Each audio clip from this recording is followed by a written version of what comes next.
যতীন একদিন পুষ্পকে বললে, কতদিন হয়ে গেল এখানে এসেছি বলতে পারিস পুষ্প? এখানে দিন রাত্রির কোনো হিসেব পাইনি। পুষ্প বললে, পৃথিবীর অভ্যেস দূর হতে এখনো তোমার অনেক দিন লাগবে যতুদা। এখানে দিনরাত্রির কোনো দরকার নেই। ঘড়ি দেখা অভ্যেসটা ছেড়ে দাও। সময় যে এখানে অফুরন্ত, অনন্ত। যতদিন সেটা অনুভব না করবে ততদিন মুক্তি হবে না। মনের বদ্ধ সংকীর্ণ ভাব দূর না হলে মুক্তি সম্ভব নয় যতুদা। কী ধরনের মুক্তি? কি জানি, আমি এসব বড় বড় কথা জানি নে। তোমায় আবার আমি কি বোঝাবো যতুদা? তুমি কি আমার চেয়ে কম বোঝো? বাজে কথা বলে আমায় ভোলাতে যাস নে পুষ্প।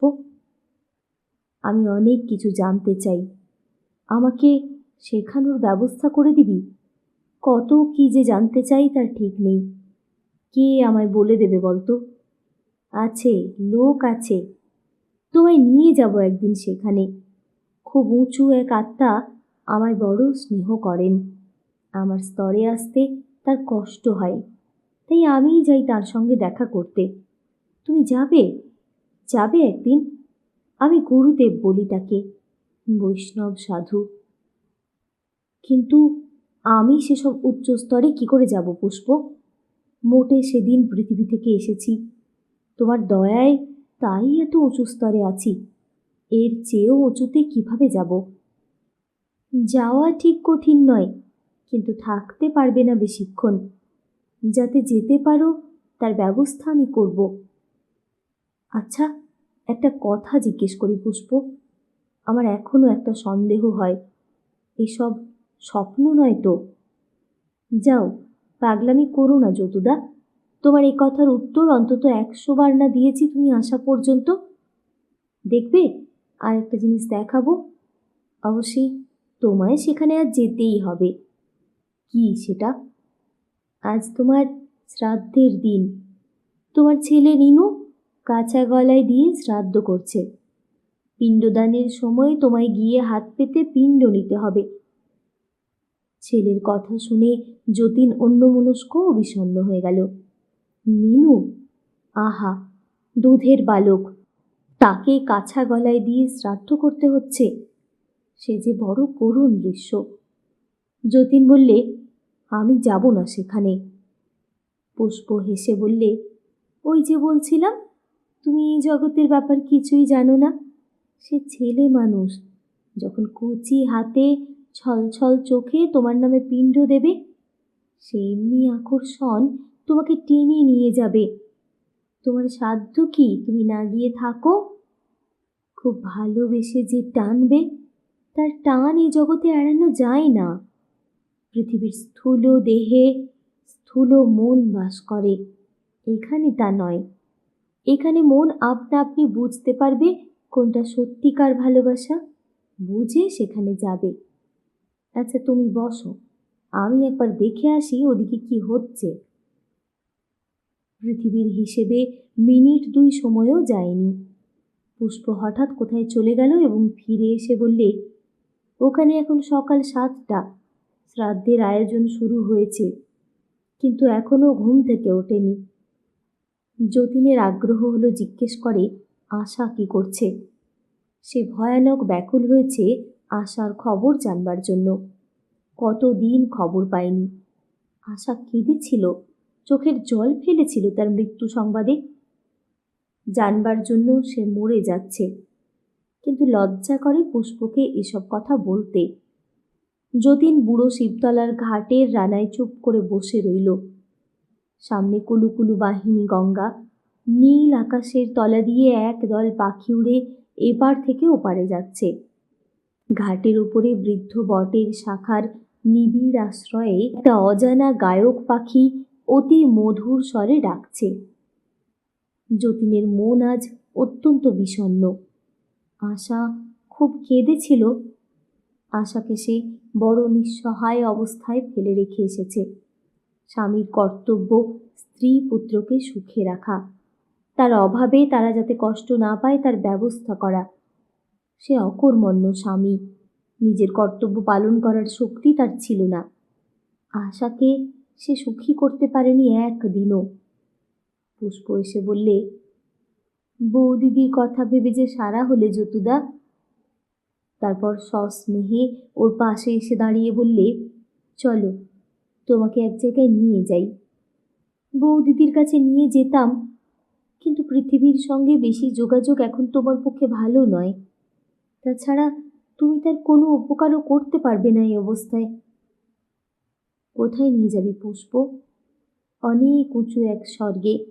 নতুন এসেছো পৃথিবী থেকে, তোমরা বুঝতে পারবে না। মনে করলেই সেখানে যাওয়া যায় না। তোমার যাওয়া সম্ভব হবে শুধু আমি নিয়ে যাব বলে। তুমি কিন্তু পৃথিবী সম্বন্ধে সকল রকম চিন্তা মন থেকে তাড়াও। না, আমি পারবো না পুষ্প। তোর বৌদি বড় অভাগিনী, তার কথা ভুলতে পারবো না। দয়া বা সহানুভূতি তোমায় নামাবে না, ওপরে ওঠাবে, তাই ভেবো যতুদা। কিন্তু সাবধান, বিষয় সম্পত্তির কথা যেন ভেবো না।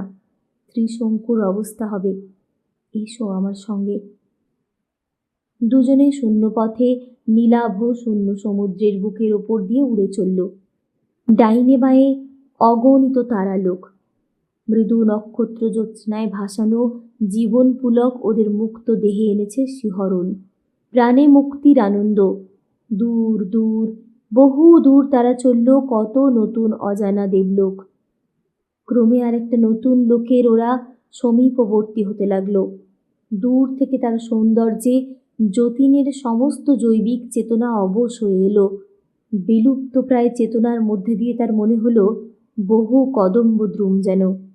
কোথায় মুকুলিত লতানিকর বিকশিত জ্যোৎস্না প্লাবিত গিরিগ্রামে বহু বিহগ কণ্ঠের কাকলি, প্রেম স্নেহ, সুগভীর স্নেহের নিঃস্বার্থ আত্মবলি, আরও কত কি কত কি। সেসবের স্পষ্ট ধারণা ওর নেই, ওর চেতনা রইল না। পুষ্প বিব্রত হয়ে পড়ল। যতীনের অতি উচ্চস্তরে যে চেতনা থাকবে না, পুষ্পের এ ভয় হয়েছিল। তবুও তার আশা ছিল, চেষ্টা করলে নিয়ে যাওয়া কি এতই অসম্ভব? একবার সে দেখবে। না, যতীন সংজ্ঞা হারিয়ে ফেললে। যতীনের দেহটাকে নিয়ে যাওয়া যায়, কিন্তু ওর মন থাকবে নিদ্রিত, কিছুই দেখবে না, জানবে না, শুনবে না। নিয়ে গিয়ে লাভ কি?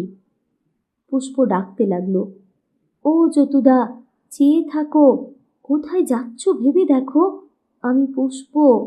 ও যতুদা, চোখ চাও।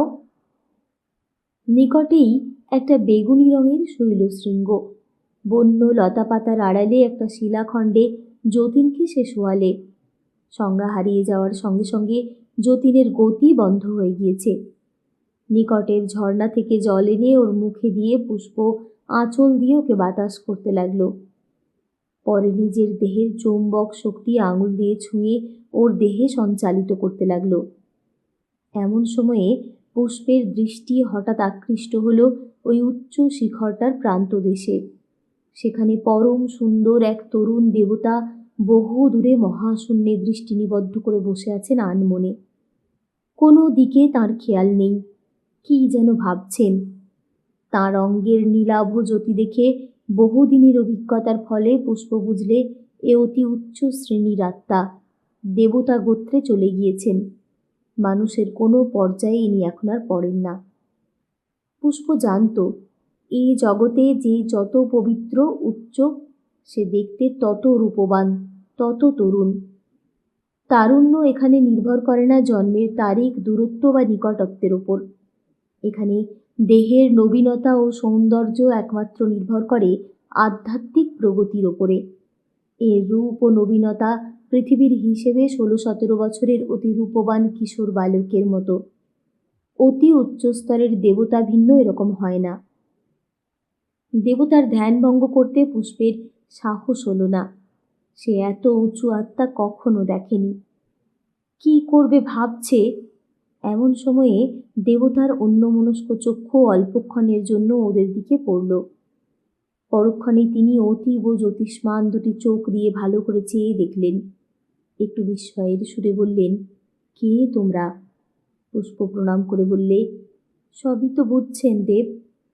এইবার যেন দেবতার অন্যমনস্ক একাগ্রতা কিছুটা ভগ্ন হলো। বর্তমান সম্বন্ধে তিনি সচেতন হয়ে উঠলেন। বললেন, কি বলতো, আমার যোগ নেই এই স্তরের সঙ্গে, বুঝতে পারবো না।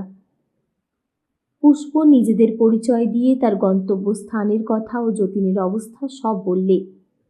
আত্মা বললেন, ওকে যেখানে এনে ফেলেছ এখানেও তোর চৈতন্য হবে না।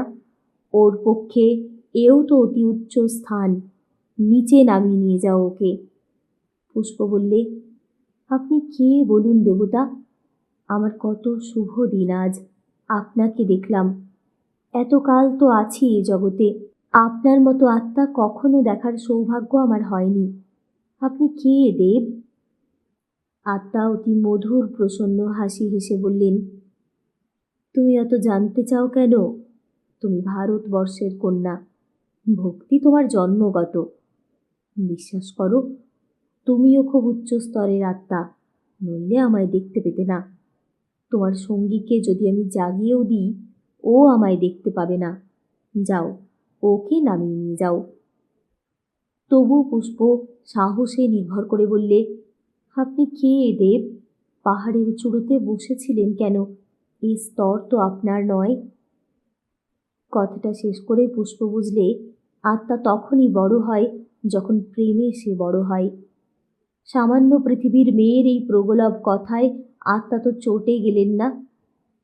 কৌতুক মিশ্রিত গভীর স্নেহে তার সুশ্রী বিশাল জ্যোতির্ময় চোখ দুটি স্নিগ্ধ হয়ে এলো।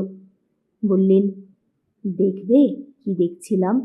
এসো এখানে, তোমায় দেখাবো তুমি তার উপযুক্ত হয়েছ। পুষ্প আগ্রহের সঙ্গে এগিয়ে গেল। আত্মা শৈলশৃঙ্গের প্রান্ত সীমার দিকে দাঁড় করিয়ে হাত দিয়ে ওকে স্পর্শ করে বললেন, দেখছ? পুষ্পের সারা দেহ শিউরে উঠল। সামনে এক অন্য পৃথিবী। বিশাল জলাভূমিতে বড় বড় অতিকায় জীবজন্তু কর্দমে ওলট পালট খাচ্ছে। গাছপালার একটিও পরিচিত নয়। বাতাসে অস্বাচ্ছন্দ্যকর গরম জলীয় বাষ্প। সূর্যের তেজ অতিশয় প্রখর।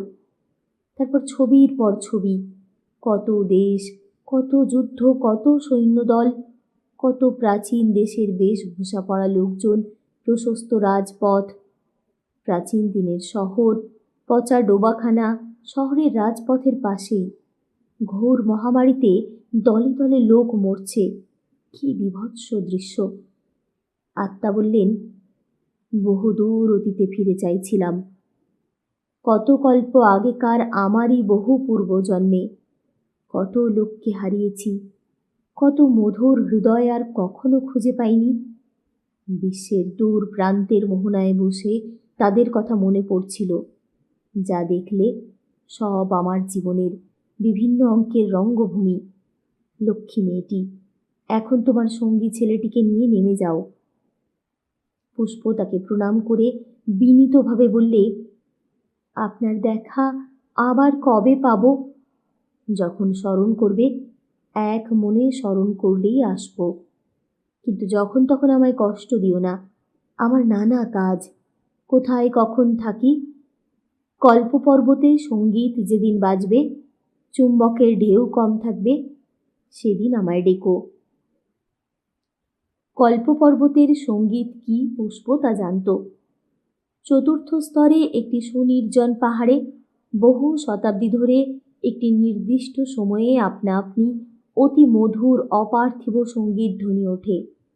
কতকাল পূর্বে জনৈক পবিত্র আত্মা ওই স্থানটিতে বসে নতুন সুর সৃষ্টি করতেন। কোনো বড় সুরশিল্পী হবেন। ওপরের স্বর্গে উঠে গিয়েছেন বহুকাল, কেউ তাকে এখন আর দেখে না। কিন্তু সেই নির্দিষ্ট সময়ে এখনও তাঁর সৃষ্ট সুরপুঞ্জে স্বর্গমণ্ডলের অজ্ঞাত কোণটি ছেয়ে যায়। দেবতা বিদায় নিলেন। বহুদূর ব্যাপী নভমণ্ডল জ্যোতির্ময় হয়ে উঠল তার দেহ জ্যোতিতে। তিনি অদৃশ্য হয়ে যাবার পরেও যেন খানিকক্ষণ আকাশটা আলো হয়ে রইল। পুষ্প অবাক হয়ে সেদিকে চেয়ে রইল। এত বড় দেবতা এতদিন এখানে থেকেও কখনো সে দেখেনি। যতীনের চেতনা ফিরে এলো বাড়িতে ফিরবার পথেই। পুষ্পকে বললে, এ কোথায় যাচ্ছি আমরা? এখনো পৌঁছয়নি? পুষ্প বললে, না, চলো বাড়িতে ফিরে যাই। সেখানে এখন তোমার যাওয়া চলবে না। তুমি পথে এমন হয়ে পড়লে চতুর্থ স্তর পার হতে হতেই তোমার সংজ্ঞা চলে গেল। পঞ্চম স্তরে নিয়ে যাই কি করে? উফ, একটা অদ্ভুত জিনিস তুমি দেখলে না। তারপর পুষ্প সবিস্তারে উন্নত আত্মাটির সঙ্গে সাক্ষাৎ হওয়ার বৃত্তান্ত বর্ণনা করলে। বললে, আমার বড় ইচ্ছে ছিল তুমি দেখতে পাও, কিন্তু বুঝলুম তিনি এখন তোমায় দেখা দিতে ইচ্ছুক নন, তুমি দেখতে পাবেও না। যতীনের মনে পড়ল তার মায়ের সঙ্গে যেদিন কথা বলছিল, আকাশের দূর প্রান্তে অমনি একটা অদৃষ্টপূর্ব জ্যোতির্লেখ দেখা গিয়েছিল। পুষ্প যেমন বর্ণনা করলে তেমনি। পুষ্পকে বললে সে কথা।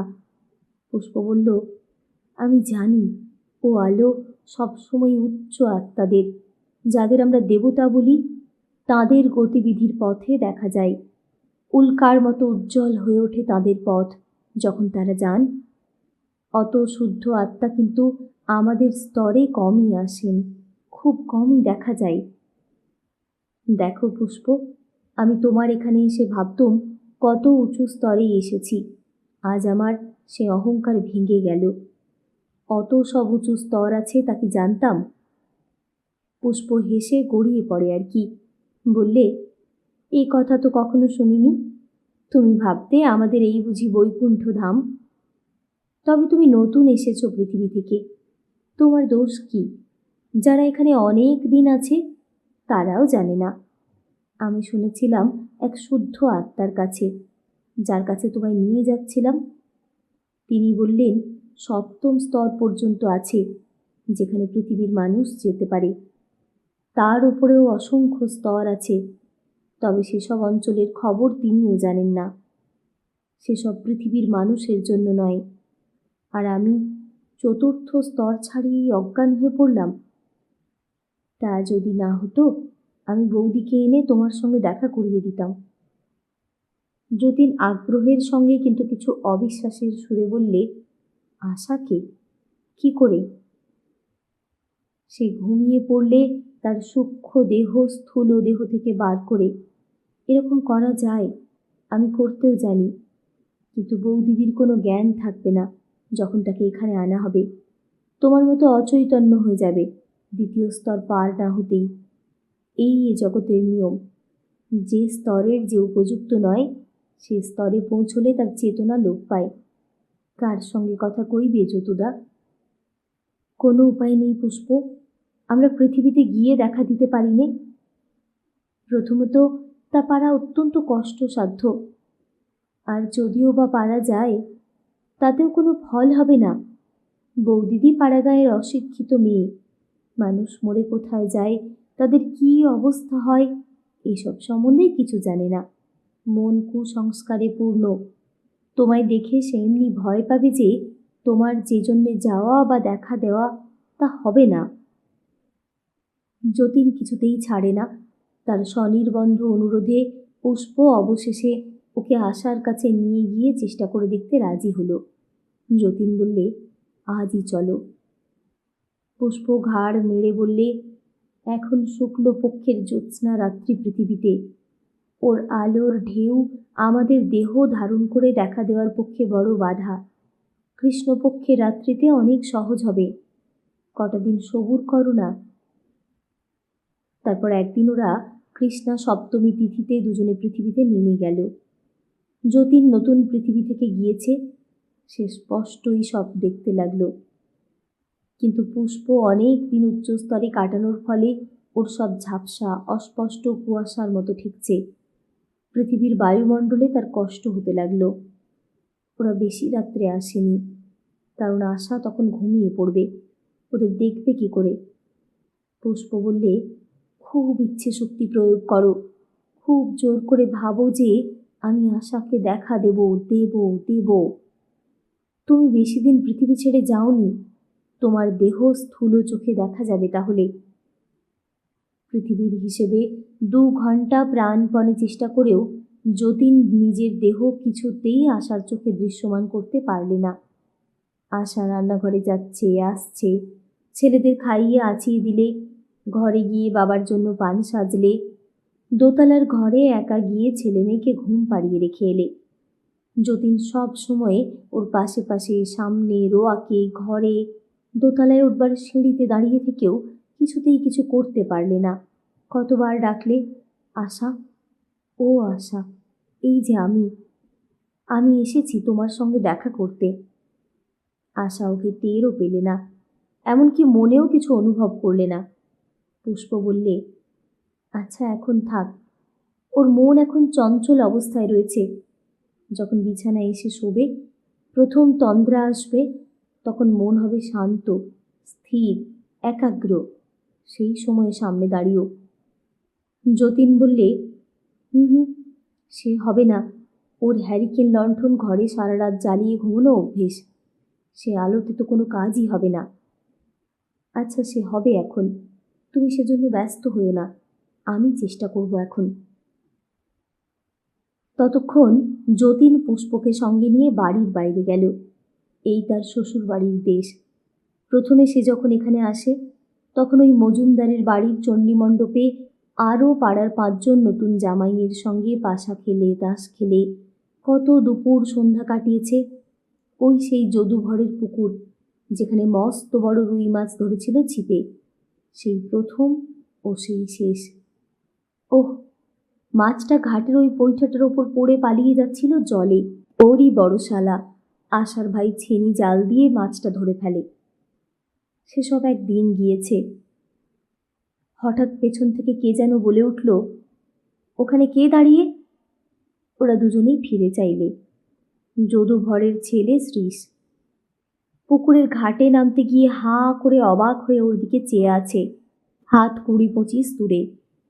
পুষ্প বললে, তুমি পৃথিবীর ভাবনা খুব এক মনে ভাবছিলে, তাই তোমায় দেখতে পেয়েছে। পরক্ষণেই দেখা গেল সে ওর দিকে এগিয়ে আসছে।